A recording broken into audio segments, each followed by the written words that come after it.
की गिनती विश्व के सबसे महत्वपूर्ण खाद्यान्नों में होती है।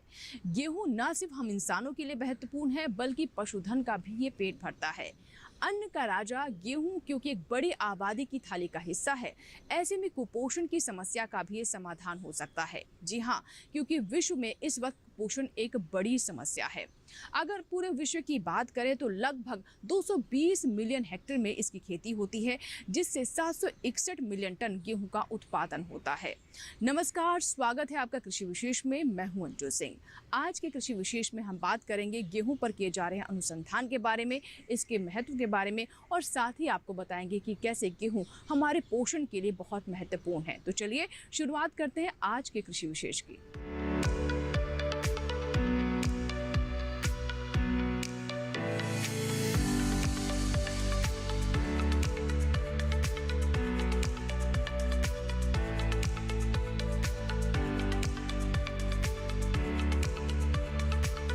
गेहूं भोजन के लिए उगाई जाने वाली सबसे महत्वपूर्ण फसलों में से एक है, बल्कि मक्का के बाद ये दूसरी सबसे बड़ी खाद्यान्न फसल है। धान का नंबर इसके बाद है। विज्ञान की नजर में ये घास कुल का पौधा है और इसकी उत्पत्ति मध्य पूर्व के लेवांत इलाके में बताई जाती है। आज के दौर में लेवांत सीरिया पर केंद्रित इलाका है, मगर लेबनान, जॉर्डन, फलस्तीन, इजराइल, साइप्रस और दक्षिणी तुर्की के कुछ भाग भी इसमें शामिल है। गेहूं से सिर्फ चपाती ही नहीं बनती, बल्कि इसका उपयोग ब्रेड, कुकीज, केक, दलिया, पास्ता, रस्क और नूडल्स बनाने में भी हो रहा है। इसके अलावा गेहूं का भूसा पशु चारे की बहुत बड़ी जरूरत को पूरा कर रहा है। इसकी खेती पूरी दुनिया में हो रही है। आंकड़े बताते हैं कि कुल जोत के लगभग छठे भाग पर गेहूं उगाया जा रहा है और ये बढ़ती जनसंख्या के लिए लगभग 20% आहार कैलोरी की पूर्ति कर रहा है। गेहूं उत्पादन के मामले में चीन के बाद भारत का ही नंबर है। वैसे तो यहाँ के बहुत से राज्यों में इसकी खेती हो रही है, लेकिन ज्यादातर उत्पादन 7 राज्यों में ही हो रहा है। ये राज्य हैं उत्तर प्रदेश, मध्य प्रदेश, गुजरात, राजस्थान, पंजाब, हरियाणा और बिहार। भारत के लिए गेहूं कितना महत्वपूर्ण है, इसका अंदाजा इसी बात से लगाया जा सकता है कि आजादी के बाद इसके उत्पादन में करीब 19 गुना बढ़ोतरी हुई है। 1905 में हार्वर्ड ने इस पे अनुसंधान शुरू किया था पूसा बिहार से, और तब से लेकर के अगर स्वतंत्रता प्राप्ति के ठीक समय के आंकड़ों पर अगर हम विचार करें तो करीब 6.4 मिलियन टन गेहूं का उत्पादन 1947 के आसपास होता था। उसके बाद अगर हम हरित क्रांति का वर्ष लेते हैं 1965-66, तो उस समय भी करीब 12.5 मिलियन टन गेहूँ का उत्पादन हमारे देश में होता था।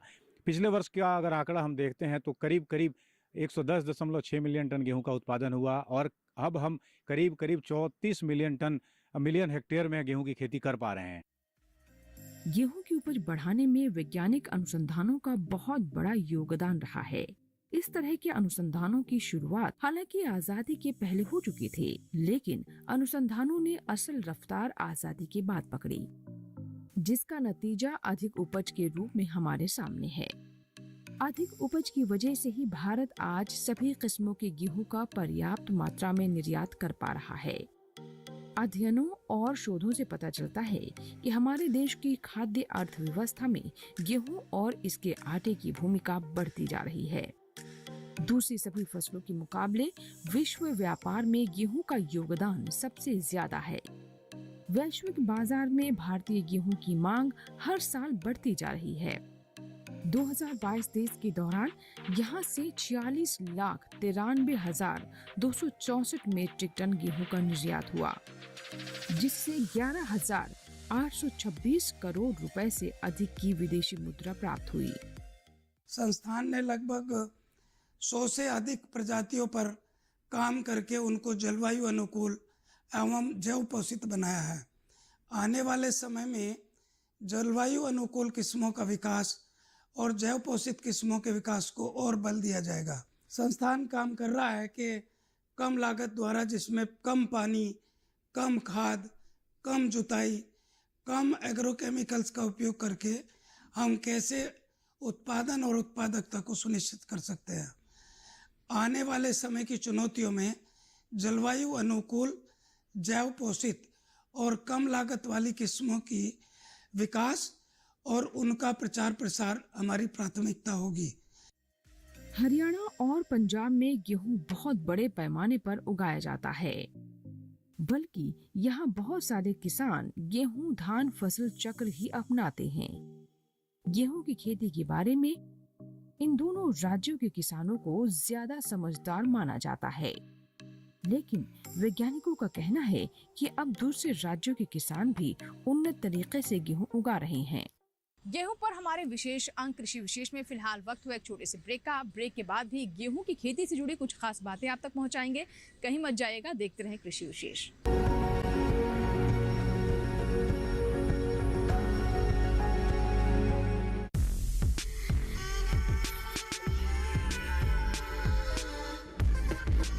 देखिए इको इंडिया प्रत्येक शनिवार सुबह 10:30 बजे सिर्फ डीडी नेशनल पर, देश का पहला चैनल, देश का अपना चैनल।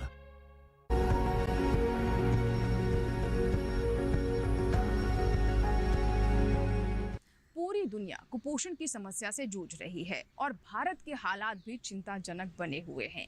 कुपोषण की इस समस्या को दूर किया जा सकता है पोषण युक्त भोजन के साथ, यानी अपनी थाली में ऐसे भोजन को शामिल करें जिससे शरीर की जरूरतों की पूर्ति हो सके।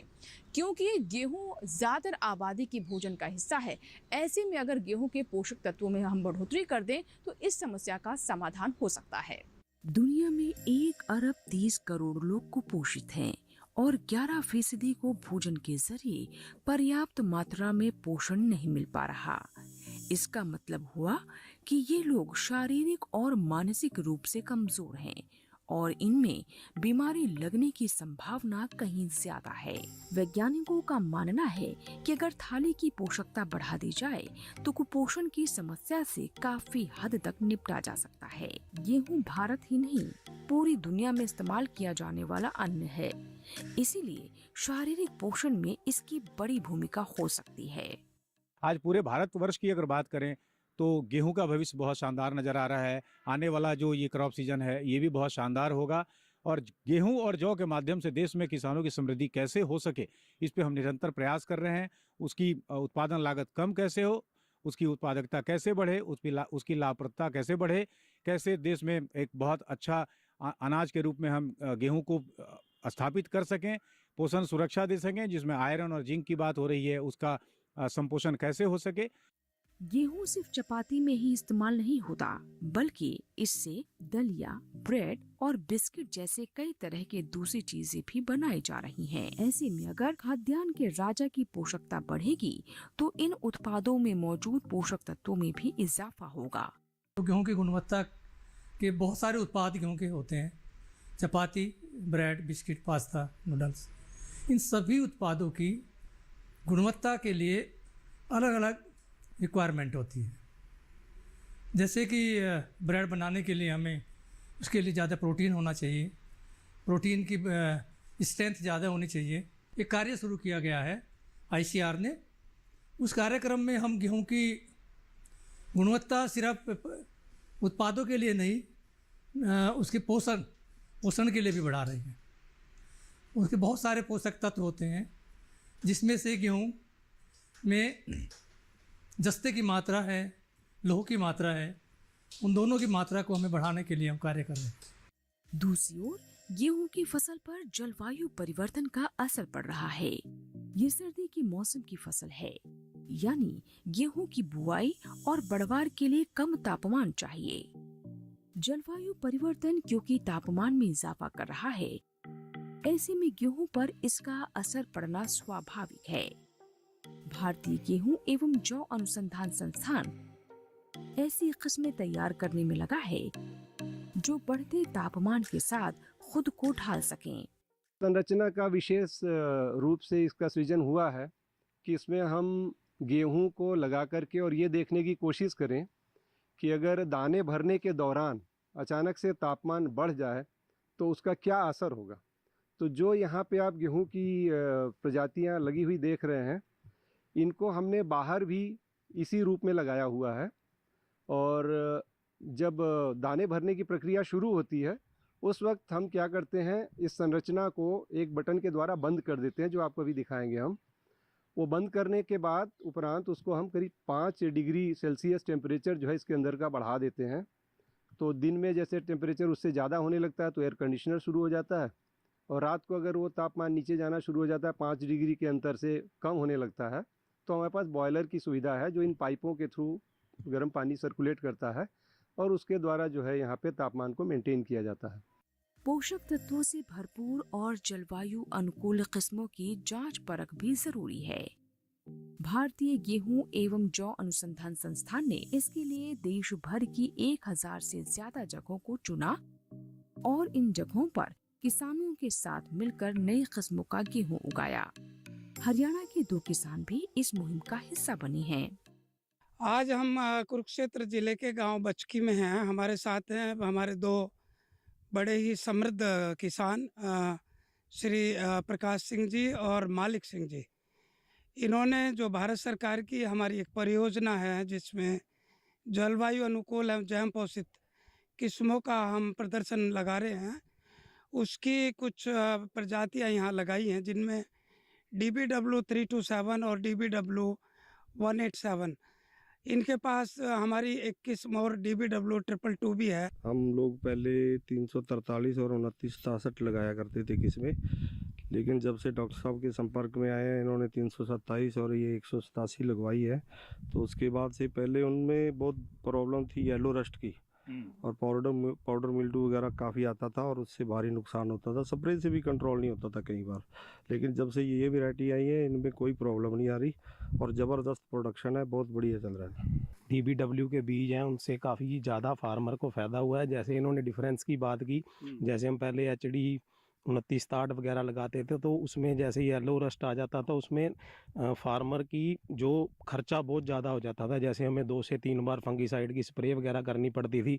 लेकिन जब पहले हमने DBW 187 का यूज़ करके देखा है तो आपने देखा होगा कि हमारा खर्चा बहुत मतलब कम हो गया है पहले से, और जो मतलब इससे कमाई काफ़ी बढ़ गई है किसान की। और जैसे अब DBW 222 है, ये तो तकरीबन फार्मर ने लगा रखा है। ये जैसे आप देख रहे हो ये गिरा हुआ है बीच में, लेकिन उसमें कोई गिरने की भी समस्या नहीं है और दाना भी काफ़ी अच्छा है और यील्ड भी अच्छी रहेगी।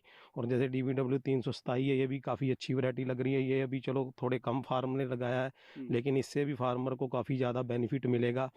नई किस्में तैयार करके किसानों तक पहुंचाना काफी चुनौती भरा काम है। इसके लिए देश में परा सिस्टम मौजूद है। इसके अलावा बाकायदा एक सीड पोर्टल भी तैयार किया गया है। कोरोना के दौरान शुरू हुआ ये पोर्टल हजारों किसानों तक अपनी पहुंच बना चुका है। लगभग 650 एकड़ में हम ब्रीडर और TL सीड प्रोडक्शन करते हैं, जिसमें सबसे पहले कि हम NDRI में 250 एकड़ में अपनी जो प्रमुख वैरायटी हैं जिसमें DBW 187, DBW 303 और DBW 222 जो देश की सबसे महत्वपूर्ण 3 किस्मों में से नंबर 1, नंबर 2, नंबर 3 हैं। इसके साथ साथ लगभग 12,000 कुंटल सीड का इस वर्ष का टारगेट है। पिछले वर्ष वो 9,500 कुंटल का टारगेट था, जिसमें हम जो बीज का जो डिस्ट्रीब्यूशन करते हैं उसमें सबसे महत्वपूर्ण है कि प्राइवेट सीड कंपनियों के साथ लाइसेंसिंग के माध्यम से जो सीड का डिस्ट्रीब्यूशन करते हैं वो लगभग 40 से 50% प्राइवेट सीड कंपनी को, और इसमें जो देश के सरकारी बीज उत्पादन संस्थान हैं जिसमें NSC है, स्टेट बीज सीड कॉरपोरेशंस हैं और नई जो कंपनियां हैं NSCI के साथ, उनके साथ हम लगभग 50% ब्रीडर सीड का जो हमारी इंडेंट आता है भारत सरकार की तरफ से उसको हम वितरित करते हैं। इसके अलावा हमारा जो सीड का डिस्ट्रीब्यूशन का कार्यक्रम है उसमें सबसे महत्वपूर्ण कार्यक्रम जो किसानों को लगभग 25 से 30 हज़ार किसानों को हम बीज पोर्टल के माध्यम से पंजीकृत करके ही उनको बीज वितरित करते हैं। पहले तो है कि हमने इंटर इंस्टीट्यूशनल कोलैबोरेशन किया हुआ है, जैसे कि ICAR NDRI है, यहाँ पे हमने 350 एकड़ पे बीज का उत्पादन लिया है। देन IFSR मोदीपुरम है मेरठ के पास, वहाँ पे हमारा 150 एकड़ के आसपास सीड प्रोडक्शन का प्रोग्राम है। फिर हमारा हिसार में 100 एकड़ के आसपास है। तो इसमें तो ये हुआ कि हम अपना ब्रीडर सीड प्रोडक्शन करते हैं, और दूसरा है कि ये वैरायटी को प्रमोट करने के लिए किसानों के लिए भी ये बीज TL सीड के माध्यम से 5 या 10 kg के रूप में किसानों के लिए उपलब्ध कराया जाता है। बढ़ती लागत किसानों के सामने गंभीर चुनौती उभर कर सामने आई है। हमारे वैज्ञानिक गेहूं की लागत घटाने के तरीके भी खोज रहे हैं। उर्वरक और पानी बचाने पर जोर दिया जा रहा है और किसानों को इस बात के लिए जागरूक किया जा रहा है कि वे आधुनिक विधियों को जरूर अपनाएं। इसी के साथ ही कृषि विशेष में यहाँ वक्त है छोटे से ब्रेक का, लेकिन ब्रेक के बाद जब वापस आएंगे तो हम आपको बताएंगे कि कैसे की जाती है गेहूं की खेती और किस प्रकार से आप गेहूं की फसल को कीट और बीमारियों से बचा सकते हैं। इसके साथ साथ हम आपको लेकर चलेंगे उस लैब में जहां से गेहूं से विभिन्न उत्पाद तैयार हो रहे हैं। जानेंगे इसके बारे में छोटे से ब्रेक के बाद। कहीं मत जाइएगा, देखते रहें कृषि विशेष।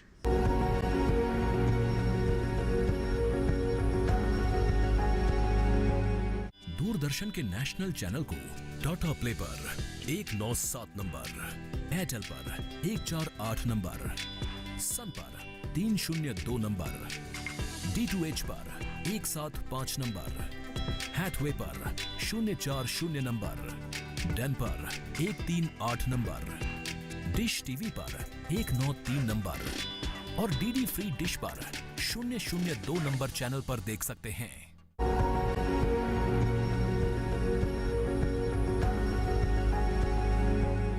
ब्रेक के बाद एक बार फिर आपका स्वागत है। आप देख रहे हैं कृषि विशेष। आज के कृषि विशेष में हम बात कर रहे हैं गेहूं की। गेहूं की बुआई अगर आप कतारों में कर रहे हैं तो ये बेहतर रहेगा, लेकिन अगर आप छिड़कुआं विधि को अपना रहे हैं तो ऐसे में खाद वगैरह देने में आपको समस्या आ सकती है। निराई गुड़ाई करने में भी ज़्यादा मेहनत लगेगी। अगर आप समय पर बुआई कर रहे हैं तो कतार से कतार की दूरी 22 सेंटीमीटर बेहतर रहेगी, लेकिन अगर आप पछेती किस्म का चुनाव कर रहे हैं तो ये दूरी 15 सेंटीमीटर की होनी चाहिए और गहराई 5 सेंटीमीटर। कतार में बिजाई करने के लिए किसान सीड ड्रिल का इस्तेमाल कर सकते हैं और अगर धान के बाद गेहूं बो रहे हैं तो जीरो टिलेज तकनीक का इस्तेमाल करना होगा। ये ऐसी तकनीक है जिसमें धान की पराली को जलाए बिना ही गेहूं की बिजाई कर दी जाती है। बाजार में इसके लिए कई तरह की मशीनें उपलब्ध हैं, खासतौर से हैप्पी सीडर। लेकिन हमारे इंजीनियरों ने और भी कुछ मशीनें तैयार की हैं। रोटरी डिस्क ड्रिल इसमें काफी महत्वपूर्ण है। फसल अवशेष प्रबंधन एक बहुत बड़ी समस्या है, मुख्य तौर पर पंजाब, हरियाणा और उत्तर प्रदेश के राज्यों में, जहां आप देखते हैं कि धान और शुगर केन गन्ने को हार्वेस्ट करने के बाद कई किसान भाई बहन इस फसल अवशेष को खेत में ही जला देते हैं। उससे दूषित गैसेस निकलती है जिससे मानव की हेल्थ पर बुरा प्रभाव पड़ता है। तो हमें ऐसी मशीनों का इस्तेमाल करना होगा जिससे हम फसल अवशेष को खेत में ही प्रबंध कर सकते हैं। तो हमारे संस्थान ने रोटरी डिस्क ड्रिल मशीन का इजाद किया है और इसमें जैसा आप देख सकते हैं आगे की तरफ लगे हुए हैं सॉइल रेजर डिस्क। इन डिस्क की जो खास बात है, ये टफ से टफ क्रॉप रेजिड्यू को भी काट सकते हैं और टाइम के साथ ये ऑटो शार्प होते रहते हैं। आप जो इस डिस्क का जो डिजाइन फीचर देखेंगे, जैसे हम इसे ज्यादा यूज करते जाएंगे टाइम के साथ तो ये ऑटो शार्प होते रहेंगे। ट्रैक्टर पीटीओ पावर इस गियर बॉक्स में आती है और इस side power transmission gear box के थ्रू इन सॉइल रेजर डिस्क में जाती है। तो ये पावर डिस्क हैं जो रेजिड्यू के कांटेक्ट में आएंगी और रेजिड्यू को कट करके एक स्मॉल स्लिट ओपन करती हैं। जो स्लिट फ्रंट डिस्क ने ओपन की है उसे फॉलो करते हैं हमारे डबल डिस्क फरो ओपनर, जो सीड और फर्टिलाइजर को सॉइल में प्लेस करने के लिए यूज होते हैं। गेहूं की बुआई हमेशा समय पर करें। देर करने से एक तो बीज ज्यादा लगता है और दूसरे उपज भी कम होने का अंदेशा रहता है। इसीलिए 1 से 15 नवंबर के बीच बुआई जरूर कर लें। हाँ, अगर आप उत्तर पश्चिम भारत के मैदानी इलाकों में रहते हैं तो अक्टूबर के आखिर तक बुआई पूरी कर लें। जो नवंबर महीने का जो प्रथम पखवाड़ा है 1 से 15 नवंबर, ये गेहूं की बिजाई के लिए उपयुक्त समय है। अगर हम इसमें गेहूं की बिजाई करते हैं, उन्नत किस्म का प्रयोग करते हैं तो हम अच्छी पैदावार ले सकते हैं। अगर हम बात करें जो उत्तर पश्चिमी क्षेत्र, मैदानी क्षेत्र हैं, इसमें हम गेहूं की बिजाई की जो सिफारिश करते हैं वो अक्टूबर के आखिरी हफ्ते से सिफारिश करते हैं।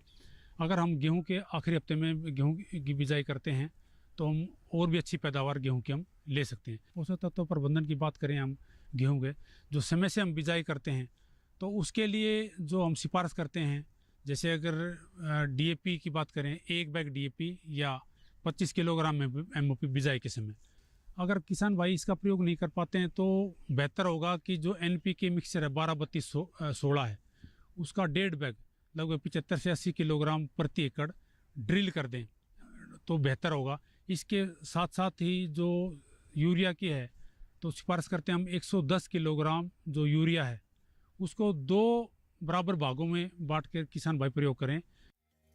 गेहूं में संतरी पत्ती और चौड़ी पत्ती दोनों तरह के खरपतवार उगते हैं। इन्हें हम जंगली जई, मेंढा, सेंजी, चटरी, बाथू, खरबाथू और हिरनखुरी जैसे नामों से पुकारते हैं। इनके नियंत्रण के लिए अलग अलग तरह के शाकनाशी मौजूद हैं। लेकिन अगर आपके खेत में कई तरह के खरपतवार उग रहे हैं तो फिर इन सभी रसायनों का एक जगह मिलाकर भी छिड़काव कर सकते हैं। वैसे गेहूं का मुख्य खरपतवार गुल्ली डंडा है। अगर हम खरपतवारों की बात करें तो गेहूं में संकरी और चौड़ी पत्ती दोनों तरह के खरपतवार पाए जाते हैं। अगर संकरी पत्ती के खरपतवार देखें तो उसमें जैसे कणकी, गुल्ली डंडा और जिसे हम गेहूं का मामा भी कहते हैं, ये एक मुख्य खरपतवार है। दूसरी संकरी पत्ती का जो खरपतवार है जंगली जई। इसके अलावा पोआ घास और लोमड़ घास, ये 4 मुख्य संकरी पत्ती के खरपतवार हैं। लेकिन इनमें जो सबसे जो मुख्य खरपतवार है वो है कणकी गुल्ली डंडा। ये गुल्ली डंडा है, ये एक गेहूं की एक मुख्य खरपतवार है। और इसमें जो प्रॉब्लम अभी जो आ गई है तो इसमें खासकर की जो शाकनाशी है उनके प्रति इसमें प्रतिरोधकता आ गई है।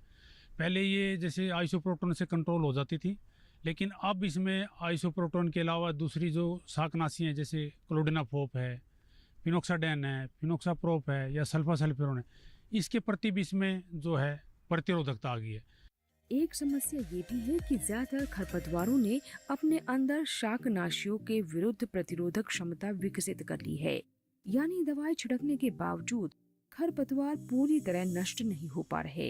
इस तरह किसानों का पैसा भी खर्च हो रहा है और मकसद भी पूरा नहीं होता।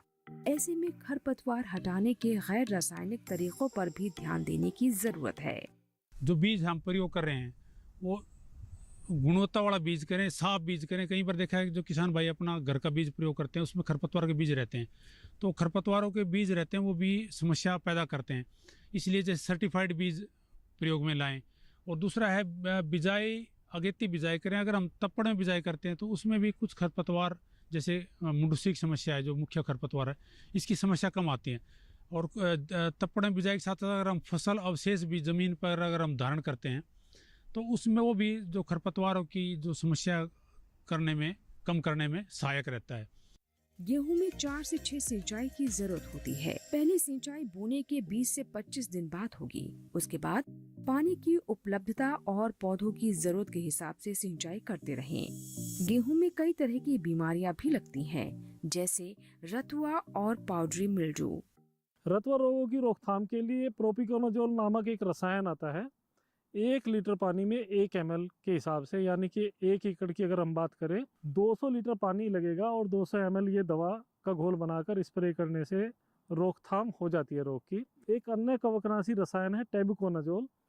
इसकी भी यही मात्रा है, यानी कि 200 लीटर पानी में 200 मिलीलीटर दवा का घोल बनाकर छिड़काव करने से रोग की अच्छी रोकथाम होती है। अन्य कवकनाशी भी हैं जिनमें ट्राइफ्लोक्सिस्ट्रोबिन प्लस टेबुकोनाजोल का संयोजन होता है। उसकी भी 120 ग्राम से लेके 200 ग्राम, यह दानेदार होता है, 120 ग्राम से लेके 200 ग्राम प्रति एकड़ की घोल बनाकर 200 लीटर पानी में छिड़काव करने से रोग भलीभांति रुक जाते हैं। जो तना रतुआ हुआ, पत्ती रतुआ हुआ अथवा पीला रतुआ रोग हुआ, गेहूं अथवा जौ में, दोनों फसलों में रोग प्रबंधन हो जाता है। जब दानों में 20% नमी रह जाए तो फसल को हाथ से काट लेना चाहिए। लेकिन अगर आप थोड़ा पहले काटना चाहते हैं तो कंबाइन हार्वेस्टर की मदद लेनी होगी। इसके लिए नमी 14% से कम होनी चाहिए। कटाई सुबह के समय करें और बंडल बनाकर तेज धूप में सुखाने के लिए रख दें। नमी की मात्रा 12% रह जाए तो मड़ाई कर लें। जैसा कि हम आपको पहले ही बता चुके हैं कि गेहूं से कई वैल्यू एडेड उत्पाद बनाए जाते हैं। राष्ट्रीय गेहूं एवं जौ अनुसंधान संस्थान में ऐसे उत्पादों का परीक्षण किया जाता है और इन्हें तैयार भी किया जाता है। चलिए अब आपको लेकर चलते हैं इसी लैब में। कृषि विशेष में जो हम बात कर रहे हैं गेहूं और उससे बनने वाले उत्पाद के बारे में, जैसे कि आप पता है कि गेहूं मार्केट में बिकता है, लेकिन गेहूं से जो उत्पाद बनते हैं उसी लिए हम लोग आए हुए एक लेबोरेटरी में आए हुए। देखिए यहाँ पर देखो ग्लूटेन जो बनता है, कैसे बनता है, कैसे बिस्किट बनते हैं, कैसे चपाती बनती है, उसकी पूरी डिटेल बताएंगे और करके दिखाएंगे। इसके अंदर जो है हम क्या करते हैं, ग्लूटेन निकालने का एक मशीन है, उसको ग्लूटोमेटिक सिस्टम बोलते हैं। उसके अंदर एक सॉल्ट वाटर 2% लेके उसको मिक्सिंग करते हैं। मिक्सिंग करने के बाद जैसे जैसे मिक्स होता जाएगा ग्लूटेन फॉर्मेशन होगी।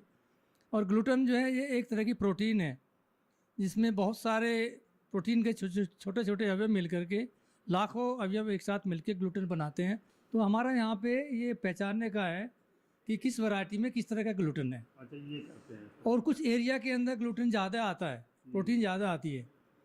तो हम ये भी पता करते हैं कि हिंदुस्तान में वीट कहाँ पैदा करना चाहिए जो ब्रेड के लिए उचित होगा। ग्लूटेन तैयार हो जाता है, उसको वेट ग्लूटेन बोलते हैं, परंतु उसको हम ड्राई करने के लिए उसको एक ओवन में या किसी दूसरे तरीके से उसको हम ड्राई करते हैं, तो उसको ड्राई ग्लूटेन कहते हैं। 2 तरह के गेहूँ की किस्म दिखाई गई है कि ब्रेड व्हीट का है और एक पास्ता व्हीट का है।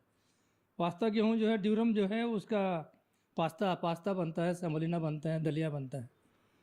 तो अगर हम ड्यूरम व्हीट का हम दलिया बनाएंगे, उसकी क्वालिटी बहुत अच्छी आती है, उसका कलर बहुत अच्छा होता है। एक सॉफ्ट व्हीट का जो बिस्किट है ये इंटरनेशनल मेथड से बना गया है, इस तरह का बनता है, जिसके अंदर फैलाव काफ़ी होता है। दूसरा जो हार्ड व्हीट होता है, हार्ड व्हीट का बिस्किट इस तरह का बनता है। हिंदुस्तान में पहले सॉफ्ट व्हीट बहुत कम होता था, हार्ड व्हीट ज़्यादा होता था। हमने ब्रीडिंग करके हार्ड व्हीट के अंदर कुछ जीन्स ट्रांसफ़र करके सॉफ्ट व्हीट बना दिया है और सॉफ्ट व्हीट का जो है इस तरह का बिस्किट आता है। इंडस्ट्री की रिक्वायरमेंट है, ये सॉफ्ट व्हीट होना चाहिए। तो ये था हमारा आज का कृषि विशेष, जिसमें हमने आपको गेहूं से जुड़ी तमाम जानकारियां दी।